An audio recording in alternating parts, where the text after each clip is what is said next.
Driving licence শুধুমাত্র গাড়ি চালানোর স্বীকৃতি স্বরূপ অনুমতিপত্র নয়, বিভিন্ন জাতীয় ও আন্তর্জাতিক কার্যকলাপে ব্যক্তির পরিচয় শনাক্তকরণের ক্ষেত্রেও ড্রাইভিং লাইসেন্স একটি অপরিহার্য নথি। অনেকেই ড্রাইভিং লাইসেন্স পাওয়ার প্রক্রিয়াটাকে বেশ জটিল মনে করেন, কিন্তু সঠিক তথ্য এবং ধাপে ধাপে প্রক্রিয়া অনুসরণ করলে আপনি খুব সহজেই পেতে পারেন আপনার কাঙ্ক্ষিত ড্রাইভিং লাইসেন্স। বাংলাদেশে ড্রাইভিং লাইসেন্স ইস্যুর দায়িত্বে রয়েছে Bangladesh road transport authority BRTA. BRTA জানিয়েছে, লাইসেন্স পেতে হলে প্রথমেই লার্নার লাইসেন্স নিতে হয়, যেটিকে বলা হয় শিক্ষানবিশ লাইসেন্স। এর জন্য ন্যূনতম ৮ম শ্রেণী পাস, অপেশাদার লাইসেন্সের জন্য বয়স হতে হবে ১৮ বছর এবং পেশাদার লাইসেন্সের জন্য ২১ বছর। আবেদনকারীকে মানসিক ও শারীরিকভাবে সুস্থ থাকা বাধ্যতামূলক।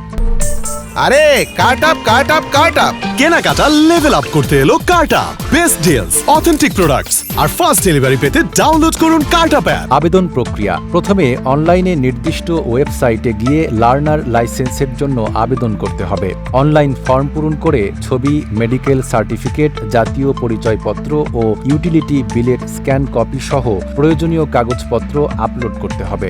নির্ধারিত ফি ১ ক্যাটাগরির জন্য ৫১৮ টাকা, ২ ক্যাটাগরির জন্য ৭৪৮ টাকা। আবেদন জমা দিলে অনলাইন থেকেই শিক্ষানবিশ লাইসেন্স প্রিন্ট করা যাবে। লার্নার লাইসেন্স নিয়ে ২-৩ মাস প্রশিক্ষণের পর লিখিত, মৌখিক এবং ফিল্ড টেস্টে অংশ নিতে হবে। পরীক্ষায় উত্তীর্ণ হলে পরবর্তী ধাপে নিতে হবে স্মার্ট কার্ড ড্রাইভিং লাইসেন্স।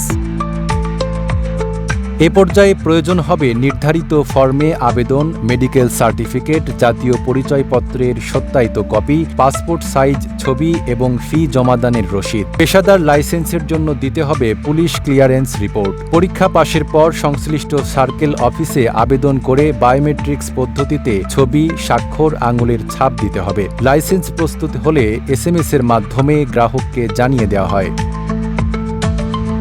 পেশাদার লাইসেন্সের জন্য আরও কিছু বাড়তি শর্ত রয়েছে, যেমন হালকা লাইসেন্সের জন্য বয়স ২১ বছর, মধ্যম লাইসেন্সের জন্য হালকা লাইসেন্স ব্যবহারের অভিজ্ঞতা কমপক্ষে ৩ বছর এবং ভারী লাইসেন্সের জন্য মধ্যম লাইসেন্স ব্যবহারের অভিজ্ঞতা কমপক্ষে ৩ বছর থাকতে হবে।